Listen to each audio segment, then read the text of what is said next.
আজকের এই তাফসীরুল কোরআন মাহফিলের শ্রদ্ধাভাজন সম্মানিত সভাপতি, বগুড়া জেলার অত্যন্ত পুরানো ব্যক্তিত্ব এবং আমাদের প্রবীণ নেতা, বারবার জনগণের কাছে গিয়েছে, বারবার জনগণ তাকে সম্মানিত করেছেন। আমার শ্রদ্ধেয় বড় ভাই জনাব আলহাজ মোহাম্মদ আব্দুল লতিফ মন্ডল, চেয়ারম্যান এরুলিয়া ইউনিয়ন পরিষদ, সভাপতি বগুড়া জেলা মোটর শ্রমিক ইউনিয়ন। আমার শ্রদ্ধেয় বড় ভাই এবং আপনাদের মুরব্বী, আল্লাহ পাক যেন এনাকে হায়াতে তৈয়বা দান করেন। যে কয়দিন আল্লাহ বাঁচাই রেখেছে ইজ্জতের সঙ্গে যেন আল্লাহ বেঁচে থাকার তৌফিক দান করেন। সবচেয়ে বড় নিয়ামত সুস্থ থাকা। আল্লাহ পাক যেন সুস্থ অবস্থায় আমাদের কাছ থেকে মৃত্যু রোগ ছাড়া আর বাকি সকল রোগ থেকে যেন আল্লাহ পাক তাকে হেফাজত করেন।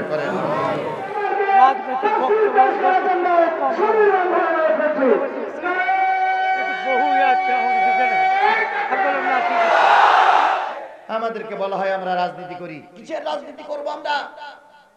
কের জন্য রাজনীতি করব? রাজনীতি তারাই করুক যারা মানুষের আমানতের খেয়ানত করে। রাজনীতি তারাই করুক যারা দিনের ভোট রাতে করে। আমরা রাজনীতি করতে যাব কেন? রাজনীতি তারাই করে, বলে আমাদের রাজনীতি করার দরকার নাই।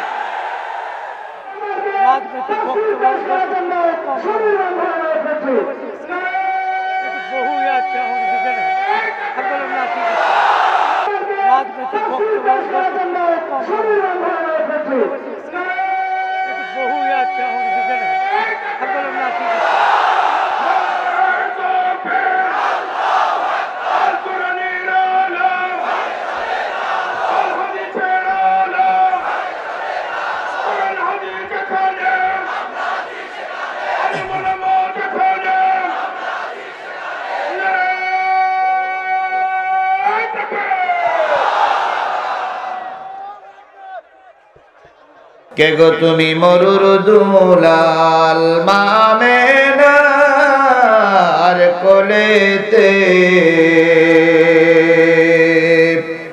ইসলাম ধর্ম প্রচার করলে পাক কোরআনের মারফতে।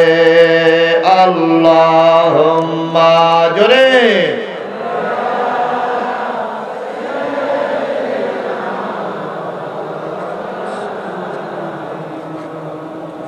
وعلى آل سيدنا حبيبنا لا إله إلا الله جور لا إله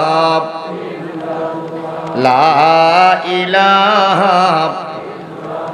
لا إله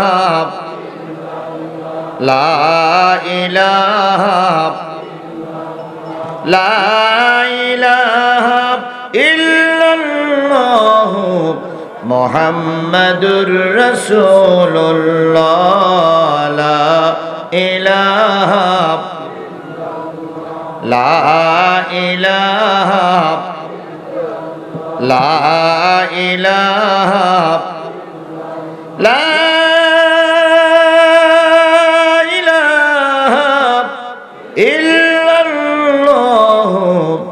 মুহাম্মাদুর।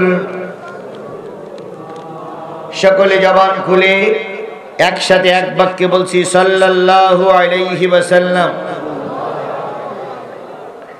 একটা হচ্ছে দুনিয়া, আর একটা হলো, জোরে বলেন, একটা হলো দুনিয়া আর একটা হলো আখিরাত। বলুন তো, আগে আখিরাত না আগে দুনিয়া? আগে আখিরাত না আগে দুনিয়া? আগে আখিরাত। যেই ব্যক্তির দুনিয়া ভালো না তার আখিরাতও ভালো না। কথা বোঝেন নাই? আমরা যখন মোনাজাত করি তখন মোনাজাতে কি বলি? রব্বানা আতিনা ফিদ দুনিয়া হাসানাতাও ওয়া ফিল আখিরাতি হাসানাতাও ওয়া কিনা আযাবান্নার। কি এই মোনাজাত? তো মোনাজাত ঠিক আছে তো? রব্বানা, হে আমাদের প্রতিপালক, আতিনা, ভালো করো, কল্যাণ করো, ফিদ দুনিয়া, দুনিয়ার ভিতরে এই দুনিয়া আমাদের ভালো করো। যার দুনিয়া ভালো না তার আখিরাত ভালো না। দুনিয়ায় যে ব্যক্তি মানুষের কাছে ভালো না, বিশ্বাস করো আখিরাতে ফেরেশতার কাছে সে ব্যক্তি ভালো না। দুনিয়ার আমল যার ভালো না, আখিরাতের আমল তার ভালো হতে। আপনি দুনিয়ার মানুষের কাছে খারাপ, মরার পরে এতগুলো লোক জানাজা হইলো, ঠিকই আছে হোক, কিন্তু লোক দিয়ে জানাজা পড়ি কাজ হবে না যদি দুনিয়ার লোক আপনারা ভালো বলে, ভালো না বলে। মরার পরে কেউ জোর করে দোয়া করে, জোর করে দোয়া নেয়। কেমন? আমার বাবা মারা গেছে, হুজুর দোয়া করে দিয়েন। দোয়া যদি না করেন হুজুর আপনার বলে চাকরি শেষ। এই একটা দোয়া। আর একটা মানুষ আব্দুল লতিফ মন্ডল মারা গেল, আজিজুল ইসলাম জিহাদি মারা গেল, মাওলানা আব্দুস সামাদ মারা গেল, ইব্রাহিম খলিলুল্লাহ মারা গেল। মারা যাওয়ার সাথে সাথে মানুষ চোখের পানি ফেলায় কাঁদলো, আল্লাহ তোমার বান্দাটা ভালো ছিল। এই যে বিনা চাওয়ার দোয়া আর জোর করে চেয়ে নেওয়ার দোয়া, দুটো জিনিস কি এক হয়? জোরে বলেন এক হয়। সুতরাং দুনিয়ার আমল যার ভালো, মরার পরে তার মিছিল করে দোয়া নেওয়া লাগবে না। এই জন্য দুনিয়ার আমল ভালো করতে হবে। এখন আমি আপনার সামনে আসলাম, সবাই আমার দিকে হুজুর আসসালামু আলাইকুম, পিছনে বুঝেই বলতেছেন এই হুজুরটা মরে না কে? তাহলে বোঝা গেল এই সমাজের লোকের কাছে আমি ভালো না। আর যে ব্যক্তি সমাজের মানুষের কাছে ভালো না, সে আমার আল্লাহর কাছেও ভালো না। তাহলে কাল হইল দুইটা, একটা হলো দুনিয়া আর একটা হলো আখিরাত। যার দুনিয়া ভালো না তার আখিরাত ভালো না। সুতরাং আমরা দুনিয়ার কিছু কাজ ফেলাই রেখে এসে কোরআনের মাহফিলে বসেছি। দুনিয়ার কাজ তো দরকার, আখিরাতের কিছু সম্বলের জন্য বসেছি। ব্যবসা কিন্তু দুইটা, হালাদুল্লুকুম আলা তিজারাতিন তুনজিকুম মিন আযাবিন আলীম। আমি কি এমন একটা ব্যবসার কথা বলে দেব না যে ব্যবসা করলে দোজখের আযাব থেকে তোমরা রেহাই পাবে? সে ব্যবসাটা হলো তুমিনুনা বিল্লাহি ওয়া রাসূলিহি ওয়া তুজাহিদুনা ফি সাবিলিল্লাহ। তাহলে সেই ব্যবসা করতে গেলে, আখিরাতের ব্যবসা করতে গেলে তিনটা জিনিস লাগে, আল্লাহর পরে ঈমান, রাসূলের পরে ঈমান, আর জিহাদ ফি সাবিলিল্লাহর কাজ করা। এইটা করলে আখিরাতের ব্যবসায় সফলতা অর্জন করা যাবে। আর দুনিয়ার ব্যবসা করতে গেলে সত্য কথা, মিথ্যা কথা, চগলখুরি, বদমাইশি কত রকম লাগতেছে। এক বিঘে পেটের জন্য কোটি কোটি টাকা, তারপরে মানুষের সম্পদ মেরিয়ে খায়। এরকম নেতা আছে বলে মনে হয়? জোরে বলেন। কম বেশি আছে, সব জায়গায় থাকে। এদের হলো পেটের ভিতরে যদি দুনিয়াও ঢুকিয়ে দেওয়া হয় তাও বলে আরো চান। সুতরাং আমরা আজকে এখানে বসেছি কোরআনের কথা শুনতে, যাতে করে আখিরাত ভালো হয়। কথা বলেন। তাহলে আখিরাতের আশায় যারা বসেছি, কে আমাদের বসার সুযোগ করে দিলেন? জোরে বলেন। আল্লাহ ইচ্ছা করলে আপনাকে আমাকে এখানে নাও আসতে দিতে পারতেন, কিন্তু আল্লাহ ইচ্ছা করে আপনাকে আমাকে বসাইছে না। যে আল্লাহ আপনাকে আমাকে কোরআনের মাহফিলে বসালেন, সেই আল্লাহ শুকরিয়া। জোরে না আসতে? সকলে মিলে বলুন তো আলহামদুলিল্লাহ। আরো জোরে আলহামদুলিল্লাহ। সর্বকালের সর্বশ্রেষ্ঠ মহামানব, যার আদর্শে আদর্শিত হয়ে নিজেকে উম্মত বলে দাবি করি, সেই রসুলের নামে দুরূদ আর সালাম সবাই মিলে বলছি সাল্লাল্লাহু আলাইহি ওয়াসাল্লাম। সম্মানিত উপস্থিতি, আমাদের এনাদের যে ধারণ ক্ষমতা ছিল, মাঠের যে ধারণ ক্ষমতা ছিল, এই ধারণ ক্ষমতার চাইতে লোক বেশি হয়ে গেছে। এখন এত লোক আসা মনে হয় ঠিক হয়নি। আমি দাওয়াত দিলাম না, এই জন্য সব দোষ আমার। আমি বুঝতে পেরেছি দোষটা আমার। হ্যাঁ 10 জন করে আনবার বলেছি। তার মানে এই পাশটা থেকে আমি আসলাম, ওই পাশটি কিছু ডোবা নালা আছে, ওখানে মানুষের খুব কষ্ট হচ্ছে। এই পাশের লোকগুলো এই পাশে যে যাবে তাও ব্যারিকেড দেবা, আর সামনের দিকে যতদূর যাচ্ছে সব লোক, শুধু লোক আর লোক। কিছু লোক আমারে দেখতে পাচ্ছে, আমি কিন্তু দেখতে পাচ্ছি না। যে লোকগুলো দাঁড়ায় আছে তাদের আবসা আবসা দেখা যাচ্ছে, আর ওই পিছনে যত লোক আছে এই লোকগুলো দেখা আমার জন্য কষ্ট হয়ে যাচ্ছে। এরপরে এই কর্নারের লোক তোমার দেখাই যাচ্ছে না, কারণ এই কর্নারে হলো যেটা বুঝতেছে এই কর্নারের আলো নাই, যার কারণে এই কর্নারের লোকগুলো দেখা যাচ্ছে না। এই জন্য মানুষ একটু কষ্টের ভিতরে আছে। তারপরে এত কষ্ট উপেক্ষা করে আমরা বসে আছি কিসের জন্য? জোরে বলেন কিসের জন্য? তাহলে কোরআনের জন্য কি একটু সময় দেওয়া যাবে? যাবে। এই দৃশ্যটা আপনারা একটু দেখুন। কারা দেখবেন? যারা বলেন যে কোরআনের পক্ষে লোক নাই, তারা একটু কোরআনের এই মাহফিলের দিকে তাকায় দেখুন। এই লক্ষাধিক জনতা আজিজুল ইসলাম জিহাদির চেহারা দেখার জন্য আসি নাই। লক্ষাধিক জনতা আব্দুল লতিফ মন্ডলের চেহারা দেখার জন্য আসি নাই। এই লক্ষাধিক জনতা বাড়ি ছেড়েছে, ঘর ছেড়েছে, পরিবার ছেড়েছে আল্লাহর কোরআনের জন্য।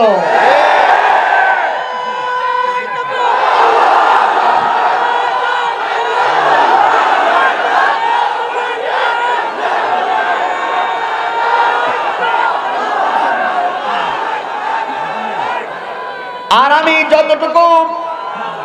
যতটুকু সংবাদ পেয়েছি, পুরুষ প্যান্ডেলে তো ফাঁকা জায়গা আছে কিছু, আর মহিলা প্যান্ডেলে সবচেয়ে বেশি কষ্ট হচ্ছে। মহিলা প্যান্ডেলের জায়গায় এমন অবস্থা হয়েছে, সেখানে বিড়াল ঢোকার মতন, পিঁপড়া ঢোকার মতন জায়গা নাই। এই জন্য মা বোনদেরকে আরো একটু কাছে কাছে এসে বসার জন্য কর্তৃপক্ষের কাছে কর্তৃপক্ষ আমাকে অনুরোধ করেছেন। সুতরাং আপনারা গায়ে গায়ে লেগে বসবেন। আমি একটা জিনিস আপনাদের সামনে উত্থাপন করতে চাই। এর থেকে আমরা বুঝে নিয়েছি, কোরআনের জন্য যদি ময়দানে ডাক আসে, আমরা আমাদের পরিবারের কথা চিন্তা করব না, আমরা আমাদের বাচ্চার কথা চিন্তা করব না। ডাক আসলেই ময়দানে যার যা আছে তাই নিয়ে ঝাঁপিয়ে পড়বো ইনশাআল্লাহ।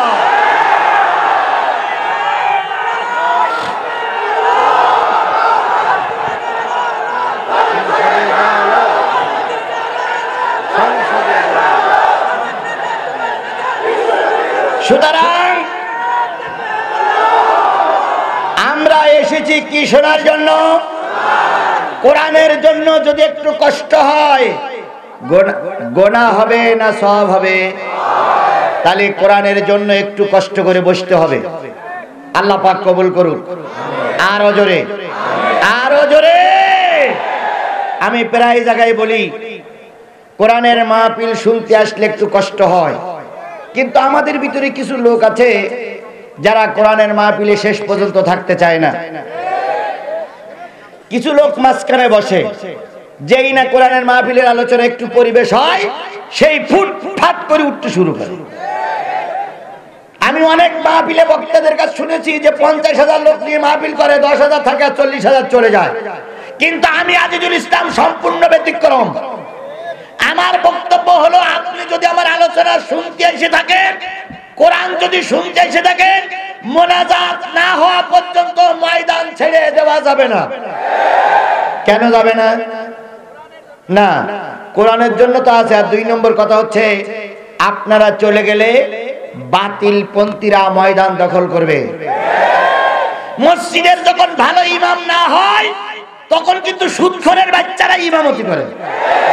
ভালো ইমাম থাকলে সুদখোরের বাচ্চারা চান্স পায় না। আপনারা যারা আল্লাহওয়ালা, দিনদার, পরেশগার, কোরআনওয়ালা, তারা যদি ময়দানে থাকে, বাতিলপন্থী যারা, তারা ময়দানে আসার সুযোগ পাবে না। এই জন্য দয়া করে মোনাজাত না হওয়া পর্যন্ত ময়দান ছেড়ে দেওয়া যাবে না। যদি মনে করেন যে হুজুর আমি আসছি ওই শেরপুরের থেকে, আমি আসছি ওই জয়পুরহাটের থেকে, 12টা পর্যন্ত থাকতে পারবো না, তাহলে আপনি আমার শুরু করতেছি এখন। আজকে শুরু করেছি সূরা বাকারা। গত নিশিন্দারায় মাহফিল করেছিলাম কোন সূরা? কাহাফ। আজকে শুরু করেছি বাকারা, পরিচিত আয়াত। তারপরে পরিচিত আয়াত হলে কথাগুলো গুরুত্বপূর্ণ। এই কথাগুলো আপনাদেরকে শুনতে হবে, বুঝতে হবে। যদি মনে করেন হুজুর আমি অনেক দূরের মানুষ, আপনার এই কথা শেষ করে এই বাড়ি যেতে পারবো না, তাহলে আমার শুরু করার আগে আপনি ওঠেন।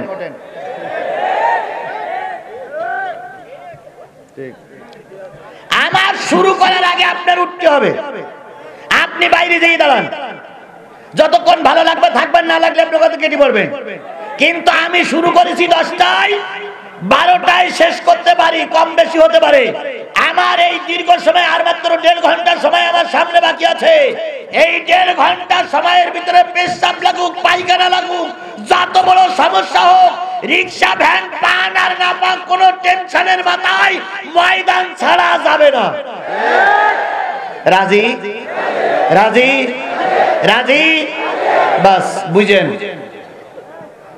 যদি মনে করেন যে হুজুর আপনি যতই বলেন আমি থাকবো না, আমি কিন্তু ওর ভিতরে লোক কর্মী বাহিনী ফিট করে দিছি। আজকে কিন্তু লোকজনের ভিতরেই আছে আমার লোকজন, যেই উঠবেন সেই ধরি ভাবে বলো। আচ্ছা, মেহেরবানি করে ওঠা যাবে না। তাহলে কার জন্য বসতে হবে? কিসের জন্য বসতে হবে? আমার জন্য নয়, কিসের জন্য? এই কোরআনের খাতিরে বসতে রাজি আছেন কারা কারা? একটু 2 হাত উঁচু করে আল্লাহরে দেখান। নারে তাকবীর, লিল্লাহে তাকবীর।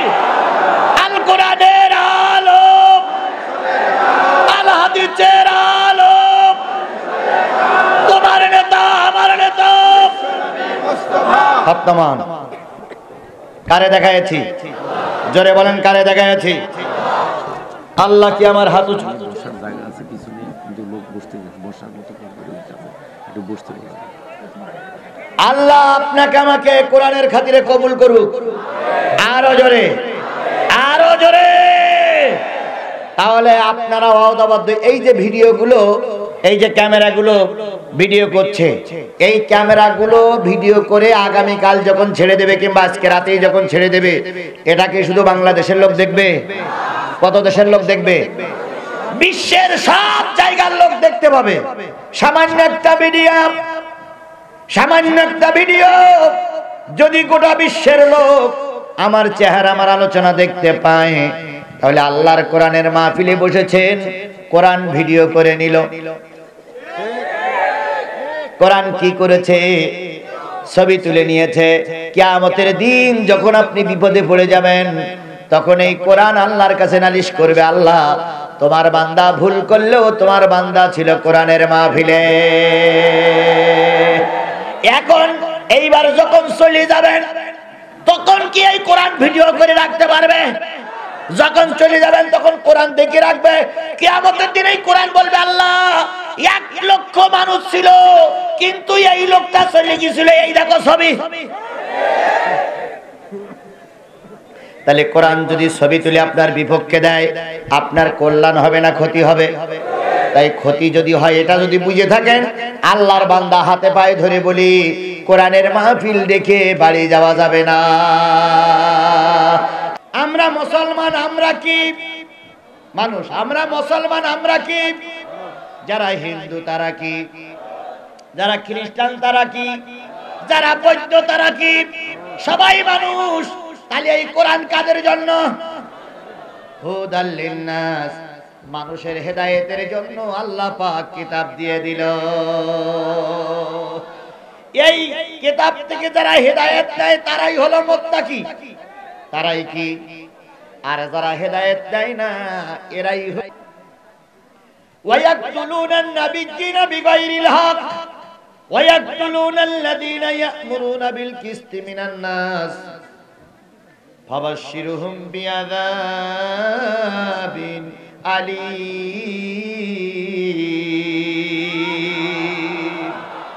নিশ্চয়ই কোরআনের কোন একটা আয়াত যারা অস্বীকার করে, ওরা হলো কাফের। মাইক ওলা কই? সাউন্ড একটু বাড়াতে হবে। কোরআনের কোন একটা আয়াত যারা অস্বীকার করে, তারা কি? জোরে বলেন, তারা কি? আরো জোরে বলেন, তারা কি? কোরআনের আয়াত অস্বীকার করা লোক আমাদের সমাজে আছে না নাই? জোরে বলেন, আছে না নাই? তাহলে কোরআনের আয়াত অস্বীকার করে যদি মাথায় টুপি পরে, টুপিওয়ালা কাফের। কোরআনের আয়াত অস্বীকার করে যদি মুখি দাড়ি রাখে, ও দাড়িওয়ালা কাফের। কোরআনের আয়াত অস্বীকার করে যদি মাথায় পাগড়িও পরে, ওটা হলো পাগড়িওয়ালা কাফের।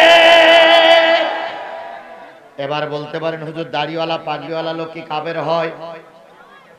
ভাই কিনা দেখেন, আবু জেহেলের মুখে দাড়ি ছিল না ছিল না? কিন্তু আবু জেহেলকে আল্লাহ কি ঘোষণা করে দিয়েছে? আবু জেহেলের মাথায় পাগড়ি ছিল না ছিল না, কিন্তু পাগড়িওয়ালা সম্পর্কে আল্লাহ বলে দিল কাফের। এরপরে আবু জেহেল হজ করিয়েছে না করেনি? তাহলে আমাদের সমাজে কেউ যদি হজ করে কোরআন হাদিস অস্বীকার করে, তাহলে বুঝতে হবে ওটাও আলো হজ কাফের। এখন কোরআন অস্বীকার করে কিভাবে? আপনি এটা কোরআনের দাওয়াত দিলেন, কোরআনের কথা বললেন, উনি কি বলল? ওরে রাখ তোর কোরআন। এই যে বলল রাখ তোর কোরআন, এটাই কোরআনের অস্বীকার করা, এটাই কোরআন কি অস্বীকার করা। এরপর আমরা আজকে ওয়াজ করলাম, এই কথা কম, আমরা ওয়াজ করলাম। কালকে যখন ওয়াজের কথাটা মানুষের কাছে বলবেন, তখন দুই একজন বলবে ও মৌলবীরা কত রকম বলে। এরকম বলা লোক কি আমাদের সমাজে আছে? আবার যদি কথা একটু এদিক ওদিক চলে যায়, তাহলে আমাদেরকে কোন কোন দলের প্রোডাক্ট বানিয়ে দেওয়া হয়। যেমন মিজানুর রহমান আজারীকে বানানো হলো, সে নাকি কোন একটা দলের প্রোডাক্ট। আচ্ছা হোক, আমরাও বললাম আপনারা যে কথাটা বলেছেন এই কথাটা সঠিক কথা বলেছেন। তালি বুঝুন, যে দলের প্রোডাক্ট বানাই দিলেন ওই দল সোনার মানুষ তৈরি করে। যে দলের নাম দিয়েছেন ওই দল চোর বানায় না, ওই দল ডাকাত তৈরি করে না, ওই দল গুন্ডা তৈরি করে না, ওই দল ধর্ষণকারী তৈরি করে না, ওই দলের যুবক সোনার যুবক হয়। শিক্ষা নাও, ভালো তাই হিসাব পাও না, কি বলতে গিয়ে কি বলি ভালো। আমরা যে যুবক তৈরি করি, আমরা যে যুবক তৈরি করি, এই যুবক ঘুষ খায় না, এই যুবক জেনা করে না, এই যুবক পরের নারী নিয়ে টানাটানি করে না, এই যুবকের জনপ্রিয়তা এত বেশি, তুমি সরকার প্রধান, তোমার জনসভায় লোক হয় 1 লক্ষ, আর আমাদের দলের প্রোডাক্ট বানাই দিয়েছে এই যুবকের দলে লোক হয় 10 লক্ষ।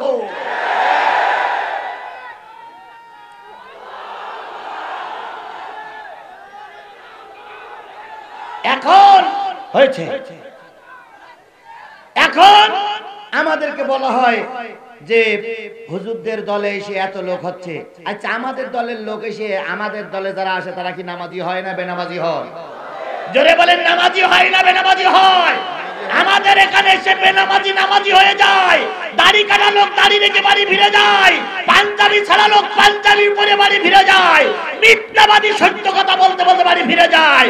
এটাই কোরআন শিক্ষা দেয়, এটাই হলো কোরআনের শিক্ষা। আর এই জিনিসগুলো যারা সহ্য করতে পারতেছে না, ফার্স্ট ক্লাসেরা কোরআনের দুশমন।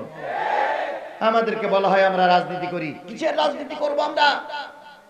কের জন্য রাজনীতি করব? রাজনীতি তারাই করুক যারা মানুষের আমানতের খেয়ানত করে, রাজনীতি তারাই করুক যারা দিনের ভোট রাতে করে। আমরা রাজনীতি করতে যাব কেন? রাজনীতি তারাই করে বলে আমাদের রাজনীতি করার দরকার নাই।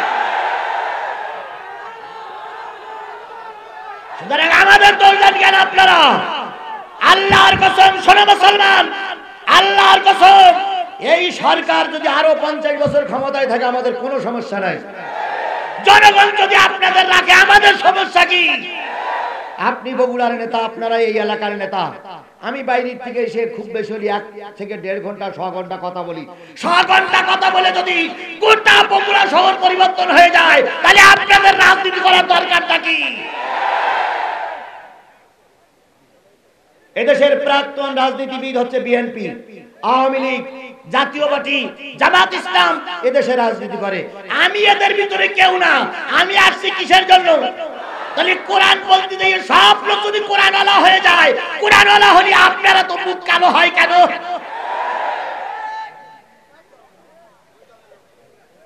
আমি কি একবারও বলেছি যে আমার সঙ্গে তাবলীগ করতে চলো? বলেছি একবারও? আমি কি বলেছি যে টোপলা টুপি দিনে চরমনাই হাঁটো? আমি কি বলেছি জেগের করতে করতে মসজিদ ভালোই ভালো বলেছি একবারও? আমি যত জায়গায় মাহফিল করি দাওয়াত দিই, কিসের দাওয়াত? এখানে নিঃসন্দেহ প্রশাসনের ভাইয়েরা রয়েছেন, ডিএসবিডিবি ভাইয়েরা রয়েছেন, আপনারা আমার কথাগুলো নোট করুন। আমি কখনোই সরকারের বিরুদ্ধে কথা বলি না, আমি কথা বলি কোরআনের কথা, আমি বলি ধর্মের কথা, আমি বলি ইসলামের কথা। আর যারা ধর্ম বিরোধী তাদেরকে বলে এই কথাগুলো সহ্য হয় না। চোরের রস করতে গেলে তো চোরের গায়ে একটু লাগবেই, ডাকাতির রস করলে তো ডাকাতির গায়ে একটু লাগবেই, বেনামাজির রস করলে বেনামাজির গায়ে লাগবেই, সুদখোরের রস করলে সুদখোরের গায়ে লাগবে। এখন সুদখোর, বেনামাজি, চোর, ডাকাত সবাই এসে বলল, ও হুজুর আমাদের বিরুদ্ধে ওয়াজ করেছে, হুজুর অমুক দলের প্রোডাক্ট।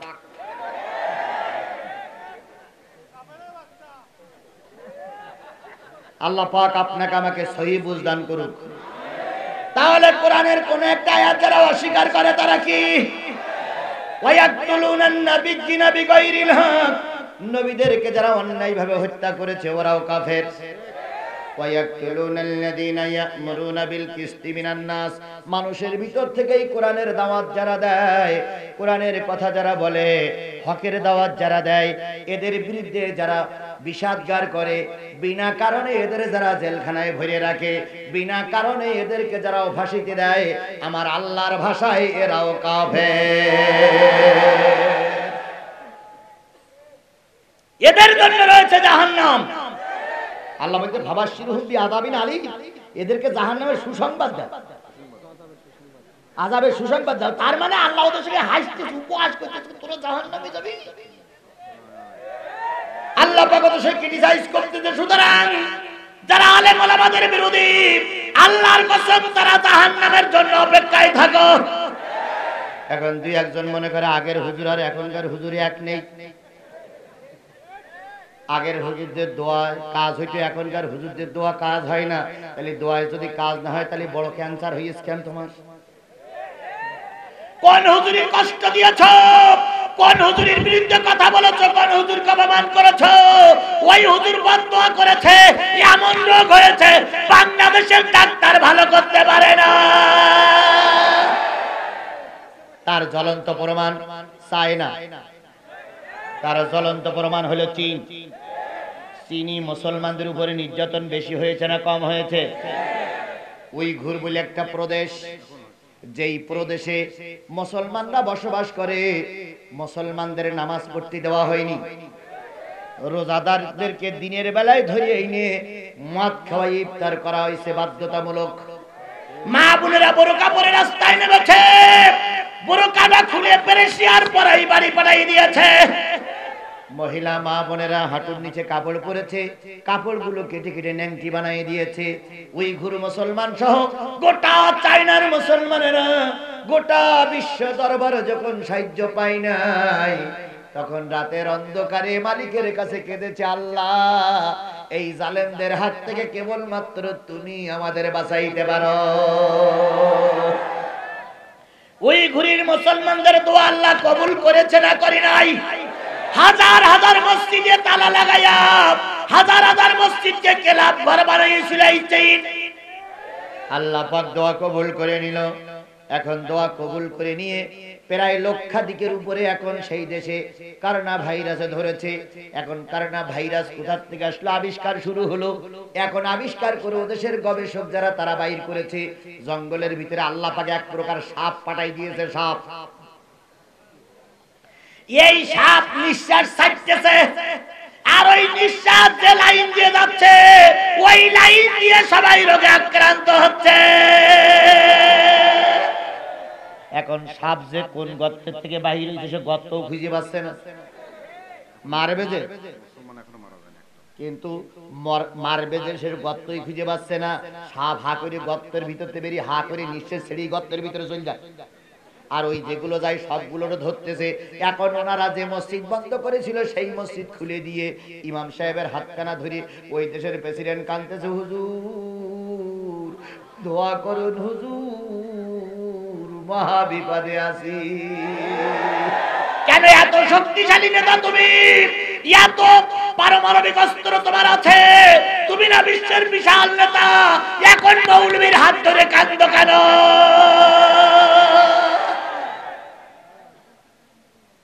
হুজুর মসজিদ খুলে দিলাম, নামাজ পড়েন, দেশের জন্য দোয়া করেন। আবার ভাই ইব্রাহিম ভাই আমার বললেন এতদিন পর্যন্ত প্রায় 2200 না 3200 লোক মারা গেছে, সেখানে একটা মুসলমান নাকি এখনো আক্রান্ত হয়নি। সব আক্রান্ত হচ্ছে ওই জেনাকারিনীরা। কারণ তারা কিসের উপরে হাত দিয়েছিল? আল্লাহর উপরে হাত দিয়েছিল, কোরআনের উপরে হাত দিয়েছিল, মুসলমানদের উপরে হাত দিয়েছিল। এই জন্য আল্লাহ পাক মহামারী দিয়ে তাদেরকে শায়েস্তা করতেছে। ও বাংলার জালেমের বাচ্চা জালেমেরা, যারা জুলুমি করতেছে গরিবের উপরে, তারাও ওর থেকে শিক্ষা নিয়ে ফিরে এসো, নতুবা এমন ক্যান্সার দেবে পৃথিবীর কোন ডাক্তার ভালো করতে পারবে না।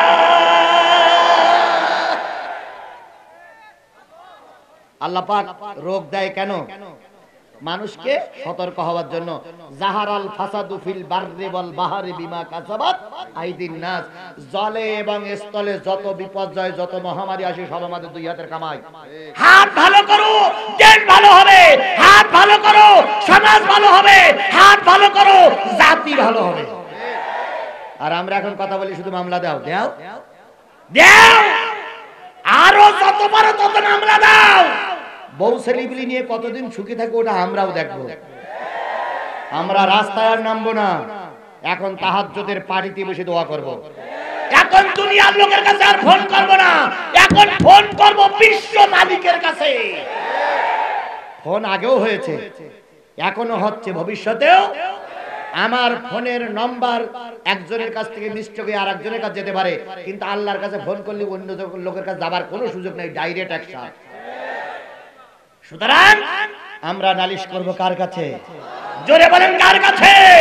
এই জন্য আর যাই করো, ইমানদার লোকের কাদাইও না, আর যাই করো কোন ইমানদার লোকের মনে ব্যথা দিও না, আর যাই করো আলেম ওলামাদের বিরোধিতা করো না। আল্লাহ পাক জাতিরে সহি বুঝ দান করুক, সকলে বলুন আমিন। আরো জোরে